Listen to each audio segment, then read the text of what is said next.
Hello, my name is Bharvi Patel and today we are going to perform energy system assessments and musculoskeletal assessments. Hello, my name is Suja Patel. Hi, my name is Hemali Patel. Hi, my name is Hensi Patel. So I'll give you a brief view of our client information sheet and I'll describe our client. His name is Steph Krabs. He is a male and his marital status is single. He is 28 years old. His occupation is factory worker and he works there for full time. His job requirements are to lift heavy objects, bending and standing for a longer duration of time. His height is 6 feet and that is 182.8 centimeter. His weight is 78 kgs and that is 171.6 pounds. His training history is that he goes for a walk for 30 minutes for 4 days a week, and his injury history is that he got into an accident at his work 3 months ago and he has back muscle strain because of that, and he is currently experiencing acute back pain. He doesn't have any medical history and his scheduling limitations are that as he works for full time, on weekdays he is only available after 5 p.m. and on weekends he is available for whole day. And to describe his goals, I'll hand it over to Pooja. Thank you. So, my client wants to improve his back muscle strength, specifically back extensors, abdominal flexors, obliques, erector spinae, and etc. And he also wants to improve his endurance and decrease pain. So, my client's SMART goal is to increase strength and endurance of back muscle in order to work more efficiently. Specific goal is to improve strength and endurance of back muscle. Measurable is to measure the range of motion with the goniometer or the measure tape. We can also use the pain scale. We can use the numerical pain rating scale. There are 0 to 10 numbers. 0 means no pain, 5 means moderate pain, and 10 means severe pain. Action oriented, to increase physical activity, specifically focusing on back. Relevant, the exercise plan will train the back muscle to work powerfully for a longer period. Realistic, to get relief from his back pain. And time based, so my client want to accomplish his goal by November 30, 2020. So now we can perform the 4 different tests to identify back pain. So I'll hand over to Hemali for the static postural assessment.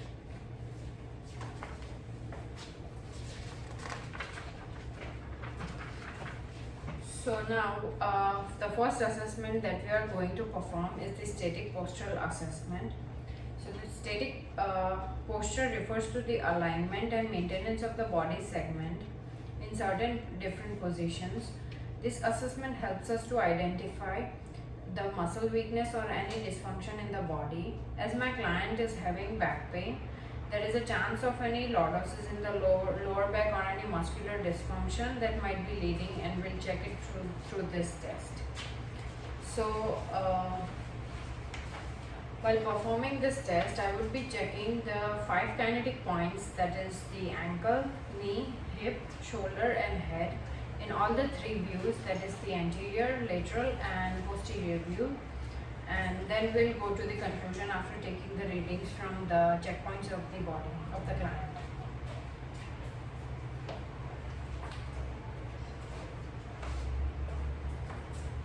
Hello, I am your QEP and today we are going to perform the static postural assessment. And for this assessment, the client has to stand in a natural position and he doesn't has to move around or take a stiff posture. It's just the natural position of the client, so that I can observe any malalignment in the body that is naturally and not addicted. So now as we are recording this video, I won't be taking the camera in all the 3 views because it won't be possible. So I would be taking the readings from all the 3 views. So first we'll check for the ankle, and that is the anterior view, posterior view and lateral view.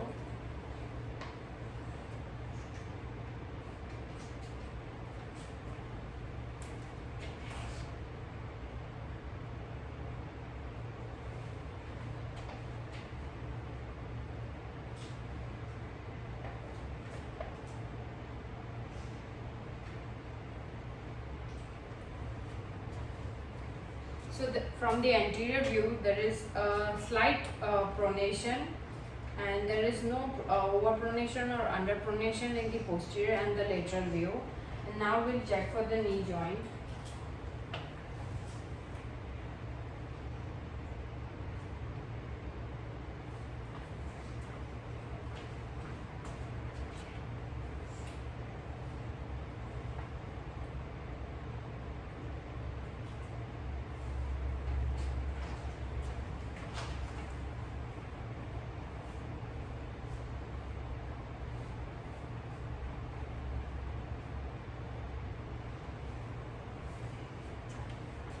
So for the knee joint, there is no valgus or varus deformity which I can observe in the anterior, posterior and lateral view.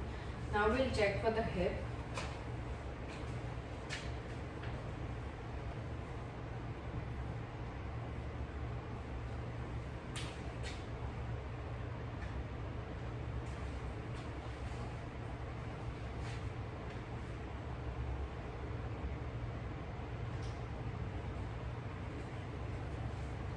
So for the hip joint, there is no anterior pelvic tilt or posterior pelvic tilt, but in the lateral view, I can observe some abdominal protrusion. Now we'll observe for the shoulder joint.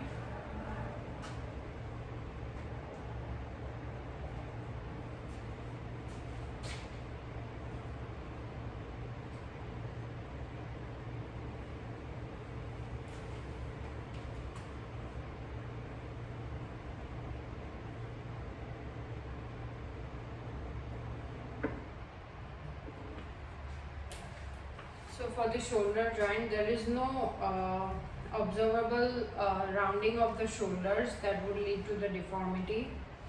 Now we'll observe the head.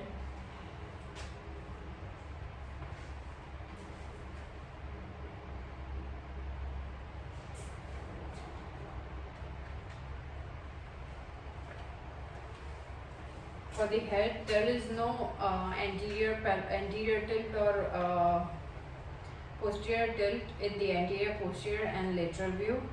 So according to the results, there is a abdominal protrusion in the lateral view in the hip. So that might have been combined with the fall that he had 3 months back in his factory side. So that would be a leading pain cause. So now we'll move forward with the functional movement screening, and I'll hand over the sheet to Hensi.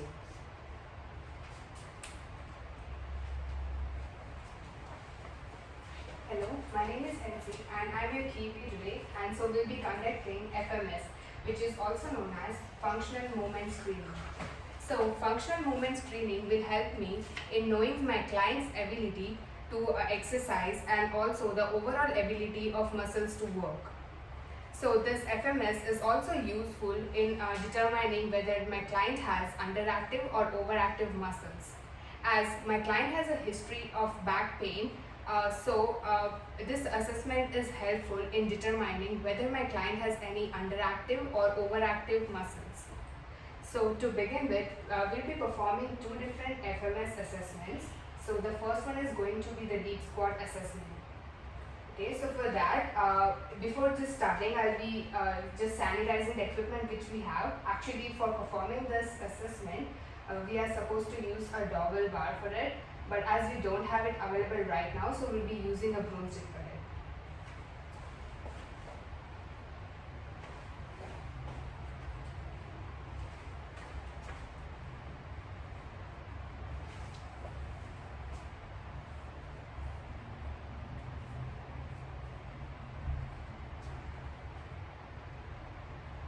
So in order to perform this, I want you to just have your feet shoulder width apart, and then I want you to grab this at around your shoulder width, and I just want you to place it up, and I want you to make a 90-degree angle with your elbows and your shoulders.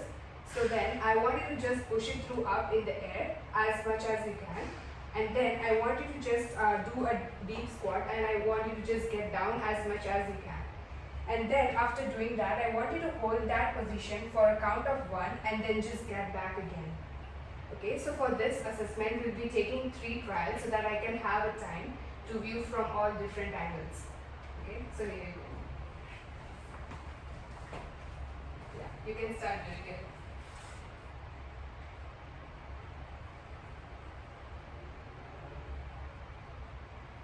I want you to get down as much as you can. Good. We are good enough to do it. So for this assessment, you score a 2 out of 3 as you had a bit pronation in your lower back, and maybe that's the reason that you have a lower back pain, so that's causing restriction to your movements. Okay, so I'll just take that.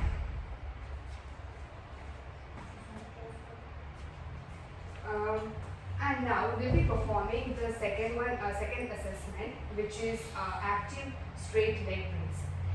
So for performing that assessment, we are supposed to have measuring tape, and also we need even an equipment which just allows you to rest your lower knees on it. But as we don't have the equipment available right now, so for measuring purpose, I'll be using a measuring tape, and instead of a base for the support base, I'll be using a rolled towel. So that will help you to have support over there. Is that fine with you? Yeah. Okay.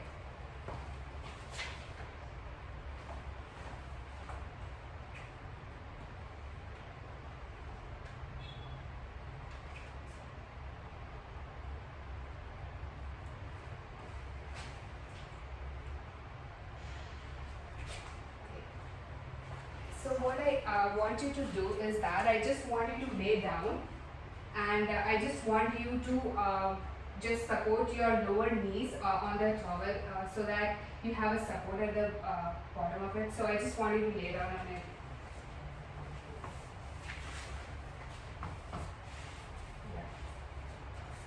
I want your hands to be kept open in the position. Yeah. I want your heels to be just touching the ground firmly, so that you just don't move it when you just raise your hand. Okay. So now I want you to lift your right leg. Once I say go, I want you to lift your right leg, keeping your left leg straight on the ground, and I don't want you to just raise your knee from the knee of the left leg or any portion from the hip region as well. So I just want you to raise your right leg as far as possible, like how high you can reach to it. Okay, so 1, 2, 3 and go. You can raise your right leg. Okay. So did you find any pain while doing this?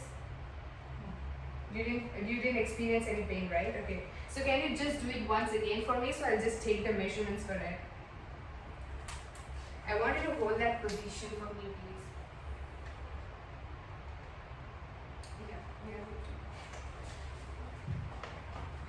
You can get back to your normal position.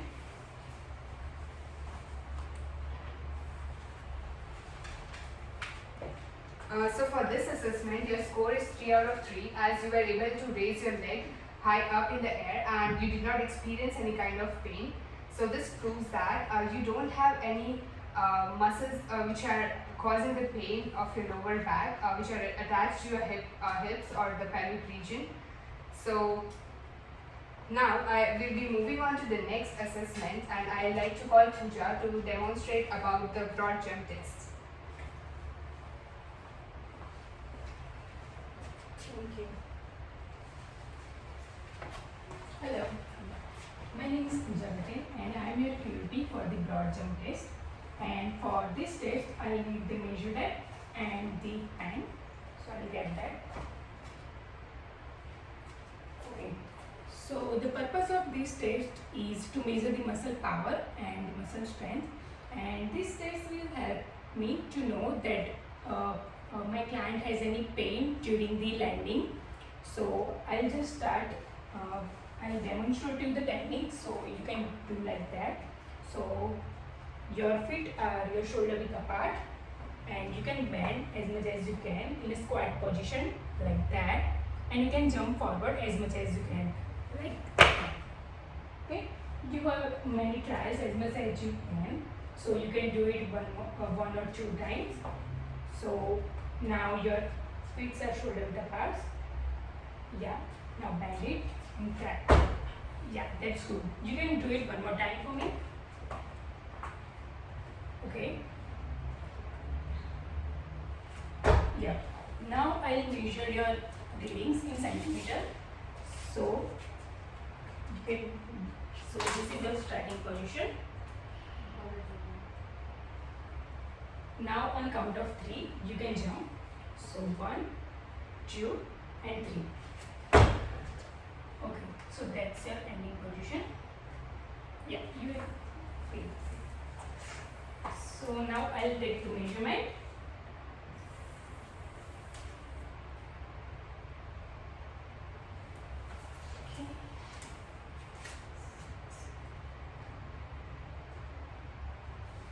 Okay, so in the first trial, my client covered 46 centimeter, and I would like to try one more time. Okay, so you can start from here. Yep, 1, 2, and 3. Okay.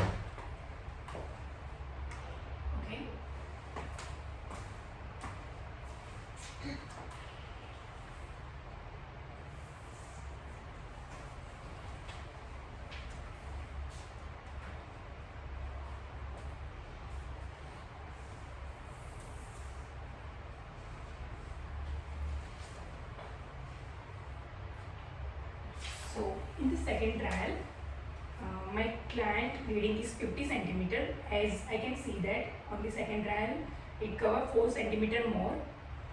So basically, do you feel any pain while landing on your wheels at the end of the test? No? Okay, so if my client feels pain, that may be because of muscle weakness, specifically on the back extensors or abdominal muscles, but my client doesn't have any, so this test is suitable for him. So now I will hand over to Bhavi for the next assessment.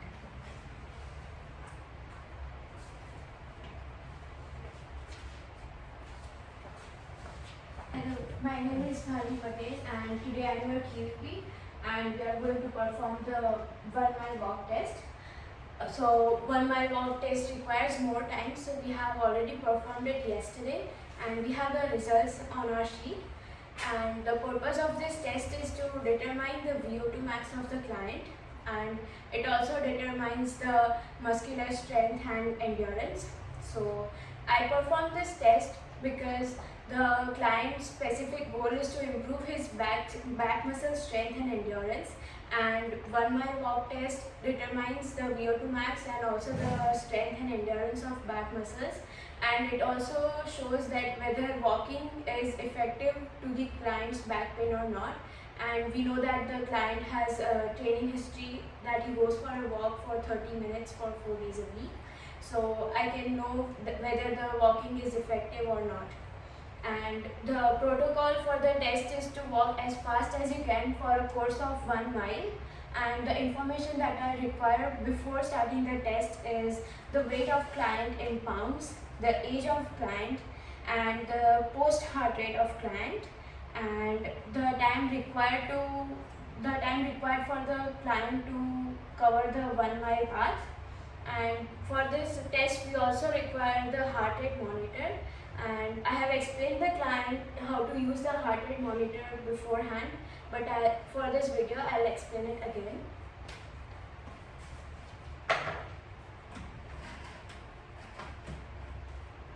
First of all, we'll sanitize the equipment because of COVID.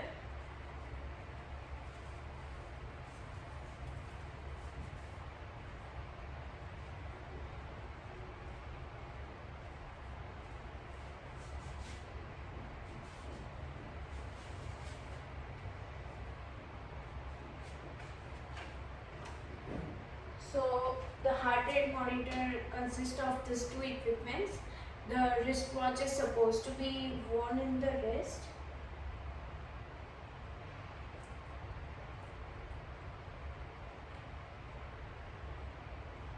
And the heart rate monitor has this monitor and a strap.